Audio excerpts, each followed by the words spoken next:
E o tema de hoje é riqueza aos olhos de Deus. Você sabe que nós vivemos num mundo caótico, onde poucos têm muito, nos 5 continentes da Terra, e a maioria tem pouco. Mas esta é a vontade de Deus, que as pessoas pereçam? Então, existem N situações pelas quais pessoas passam necessidade. Muitos passam necessidade porque não se programaram na vida, não tiveram oportunidade. Outros tiveram oportunidade e jogaram fora. Mas quase na totalidade das pessoas do mundo, eu digo sem medo de estar equivocado, nem sabem, nem têm conhecimento de uma riqueza, de uma prosperidade que já está disponível por Deus para essas pessoas. Mas quando nós falamos, quando você e eu falamos, quando alguém fala sobre riqueza, a primeira coisa que vem na cabeça de muitas pessoas, na cabeça da maioria das pessoas, é dinheiro. E a Bíblia não fala de riqueza sendo dinheiro ou sendo apenas dinheiro. Por exemplo, no livro de Ageu, capítulo 2, versículo 8, Deus aparece aos filhos de Israel e diz: minha é a prata, meu é o ouro. E qual era o contexto daquela situação? Como viviam, como estavam os filhos de Israel, o povo de Deus, neste momento em que Deus diz que dele é o ouro e a prata. O povo estava na miséria. Agora, você e eu conhecemos Deus e sabemos que Deus é bom, que Deus é santo, que Deus é justo.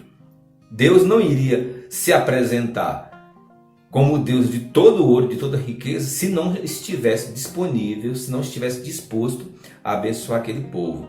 Tem um contexto, tudo tem um contexto, né? O contexto é, o povo sabe que é de Deus, o povo sabe que quando está em comunhão com Deus é abençoado, é suprido em tudo, mas nesse tempo o povo estava mergulhado no pecado. E Deus disse: eu não vou abençoar vocês por causa do pecado. É como se Deus chegasse para uma pessoa que vive no pecado, na prática do pecado, fazendo apologia ao pecado, investindo tempo, dinheiro, talento, tendo alegria, investindo no pecado, no erro, nas coisas erradas, e Deus desse mais dinheiro, injetasse mais dinheiro para essa pessoa. Essa pessoa ia ter muito mais dinheiro para gastar, para investir nas coisas erradas. Então o povo estava em pecado e Deus disse: olha, vocês estão passando por essa situação, mas esta não é a minha vontade. Vocês estão passando por isso porque vocês estão em desobediência. As portas estão fechadas, as oportunidades não estão chegando porque vocês estão em desobediência. E é nesse contexto que Deus diz: meu é o ouro, minha é a prata. Mas muita gente pergunta: e Deus, ele é próspero? Deus é rico? Bom, o planeta que eu e você estamos pisando nele agora, que moramos nele, o planeta Terra, é de Deus. O sistema solar, que é o sistema onde tem os países, os planetas, Plutão, Júpiter, Saturno, Netuno. Não, Plutão ele caiu para a 2ª divisão, é uma espécie de Palmeiras que não tinha mundial, né? Então hoje é uma estrela. Mas o sistema solar é de Deus, o universo é de Deus, o mundo é de Deus, o cosmo é de Deus. Então Deus é rico?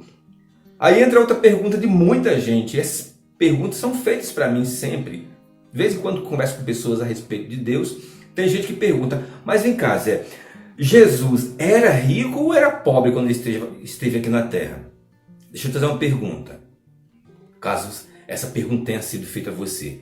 Quando Jesus estava aqui no planeta Terra, 2000 anos atrás, naquele tempo, Deus tinha quantos filhos? Eu gosto muito dessa pergunta. Eu gosto muito dessa pergunta e gosto muito mais da resposta. Porque tem gente que fala assim: não sei. Mas se você atentar para o que diz a palavra de Deus, o versículo, acho que é um dos mais conhecidos no mundo, você já tem a resposta. João 3,16 diz: porque Deus amou ao mundo, ou ao homem, de tal maneira que deu o seu único Filho, para que todo aquele que crê não pereça, mas tenha a vida eterna. Então nos dias de Jesus, Jesus era o único Filho de Deus. Então Jesus era rico ou era pobre, sendo ele o Filho único de Deus. Aí alguém diz assim: não, mas ele nasceu lá no norte de Israel, Nazaré da Galileia. Ele mesmo disse que o Filho do Homem não tinha onde reclinar a cabeça quando alguém quis seguir ele. Sim, Jesus abriu mão das atribuições de Deus. Jesus era Deus e fez homem. Ele não veio para formar família nem para formar um patrimônio. Ele veio para salvar você e eu.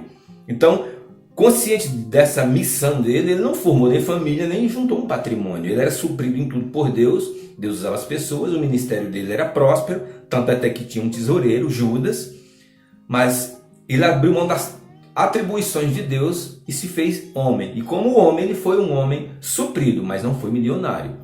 Mas ele era o único filho de Deus, era o menino, o jovem, o homem mais rico do mundo, se nós considerarmos que ele é o único filho de Deus. Mostrando assim que é possível você ser rico e tirar o coração das coisas, usar como se não tivesse. Deus não é contra você e eu termos prosperidade, termos riquezas, termos bens materiais. Deus só aconselha na sua palavra que nós devemos possuir essas coisas, ter essas coisas, não essas coisas ter a nós. O apóstolo Tiago diz que o amor ao dinheiro não é o amor, não é o dinheiro, é o amor ao dinheiro, colocar o coração no dinheiro. Isso é a raiz de todos os males. E muitos se perdem nessa cobiça, nesse desespero de ficar rico. Mas eu quero ler um texto com você que está em Salmos 115, versículo 16. Eu vou pegar aqui meu celular, onde está a minha colinha, e eu vou ler com você Salmos 116, 115, versículo 16, que diz assim: Os céus são os céus do Senhor, os céus é de Deus. Mas a terra deu ele aos filhos dos homens. Os céus são os céus do Senhor e a terra, o planeta Terra, ele deu aos filhos dos homens. O que isso significa? Que qualquer ser humano pode ficar rico.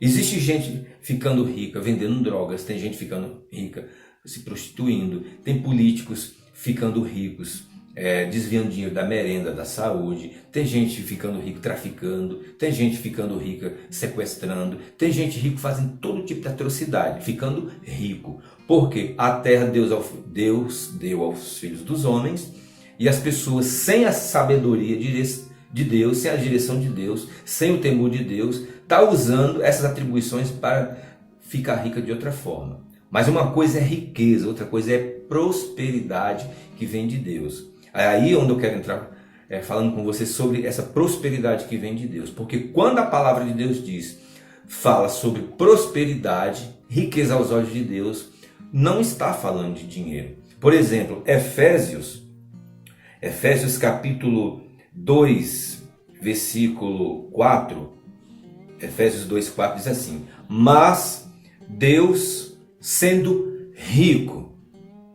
Rico em quê? Rico em misericórdia.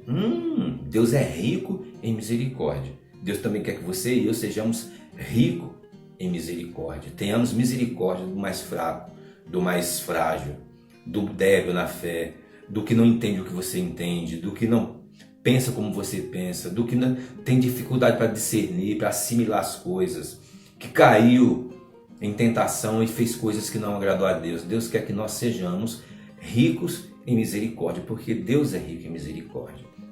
Então diz: mas Deus, sendo rico em misericórdia, por causa do grande amor com que nos amou. E ele diz que nós estávamos mortos nos nossos delitos e pecados, mas ele juntamente com Cristo, ele nos salvou. O contexto vai dizer que ele nos salvou. Mas aqui no versículo 7, fala novamente de riqueza. Ele diz assim: para mostrar, ele mandou Jesus para mostrar nos séculos vindouros a suprema riqueza, novamente falando de riqueza, a suprema riqueza de sua graça. Deus é rico em graça. Deus é rico em misericórdia e Deus é rico em graça. O que é graça? É o favor de Deus. E por que Deus é rico em favor, em favorecer você? Por causa também da sua grande riqueza em misericórdia. Deus é rico em misericórdia, Deus é rico em graça. E Deus também é rico em bens materiais. Ele quer nos suprir em todas as coisas. Ele quer suprir em todas as necessidades da nossa vida.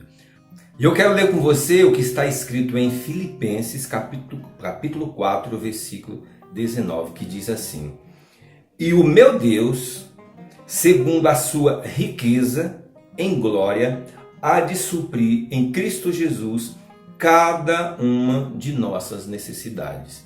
Deus em Cristo há de suprir cada uma de nossas necessidades. Você sabe que tem gente que tem necessidade de dinheiro. mas tem gente que tem necessidade de paz. Tem gente que a necessidade dela é saúde. Tem gente que a necessidade dela é conseguir dormir. Se você chegar para uma pessoa que tem muito dinheiro e tem depressão, foi abandonada, é mal compreendida, não consegue liberar perdão, foi traída, a necessidade dela é outra, não é dinheiro. Se você chegar para ela e falar assim, Deus vai suprir você em dinheiro, ela vai falar assim, não, dinheiro eu tenho, o que eu preciso é de paz. Então o que o texto está falando é que Deus vai suprir cada uma das nossas necessidades, seja dinheiro, seja em outra área. Deus não quer nos suprir só em dinheiro, Deus quer suprir a cada um de nós em todas as áreas, porque Neemias 8:10 diz que a alegria do Senhor é a nossa força. Então é necessário você e eu entender que riqueza aos olhos de Deus não é só bens materiais. Talvez você esteja necessitando não de dinheiro nesse momento, mas esteja necessitando de paz. Você precisa de paz no seu coração para ficar tranquilo em relação a algo que você está esperando. Tem gente que está esperando uma necessidade financeira, mas ela não consegue ter paz até a necessidade financeira chegar, o suprimento financeiro chegar. Então Deus quer que você e eu esperemos as bênçãos dele em paz. E aí nós teremos, nesse caso, a necessidade da paz que vem de Deus para nós termos alegria e paz enquanto chega a prosperidade. Tem gente que tem dinheiro, mas não tem saúde. Tem gente que tem dinheiro e não tem alegria. Tem gente que tem dinheiro, mas está doente. Tem gente que tem dinheiro, mas está desenganada. Tem gente que tem dinheiro, mas não consegue perdoar outra pessoa. Tem gente que tem dinheiro, mas falta aquilo que dinheiro não pode comprar.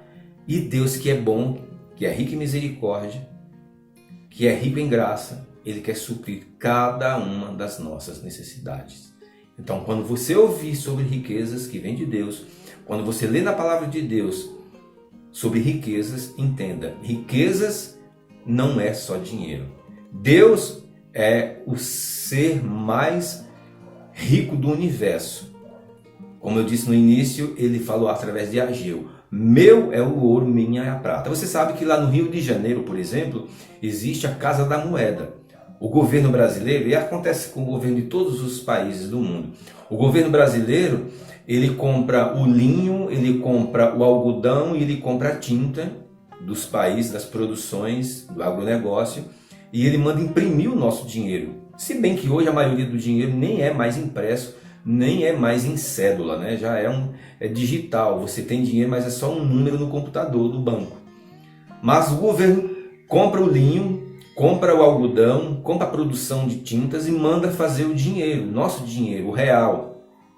Então ele carimba um valor, coloca no mercado e determina salários, salário mínimo, tabelas disso, tabela daquilo. E diz assim, você vale tanto, você vale X, você vale X, você vale X, você só vale X, você vale X. Mas Deus não vê dessa forma. Deus, quando vai abençoar você e a mim com um carro, por exemplo, Deus não trabalha com a tabela FIP, Deus trabalha com a sua riqueza em glória. E segundo a sua riqueza em glória, Ele supre cada uma das nossas necessidades. Por isso não fique surpreso se você um dia ganhar um carro. Também não fique surpreso se um dia Deus tocar no seu coração para ofertar o seu carro para alguém. Isso é normal. Deus não tira de você. Deus, como usa você para beneficiar outro, Ele já está pensando em algo para suprir você. E nem sempre quando você oferta na vida de uma pessoa, aquela bênção vai retornar para você em forma de bens materiais também. Existem muitas formas de Deus suprir. Deus usa pessoas, Deus trabalha com a sua riqueza em glória. Deus precisa de coração disponível para suprir outras vidas. Deus usa você e eu, nós somos a maneira legal pela qual Deus se manifesta no mundo. Posso ouvir um amém? Você concorda com essa palavra? Então, se você concordou com essa palavra e foi edificado, quero te agradecer por ter ficado até aqui esse momento, assistindo esse vídeo, e nesse final quero te pedir mais uma vez que você deixe seu like, se inscreva no canal e deixe seu comentário. Qual a sua visão, qual o seu entendimento a respeito de riquezas, de bens materiais? Você já entendia dessa forma? Você não entendia ainda que riqueza aos olhos de Deus não é só dinheiro? Você já entendia, não entendia? Como é que você pensa? Qual é a sua necessidade? Qual é a oração que você quer? Deixa aí, compartilha conosco as suas experiências. Tá bom, gente? Um abraço, fique com Deus e não esqueça, em detrimento do que acontece no mundo, Deus é bom. Tchau!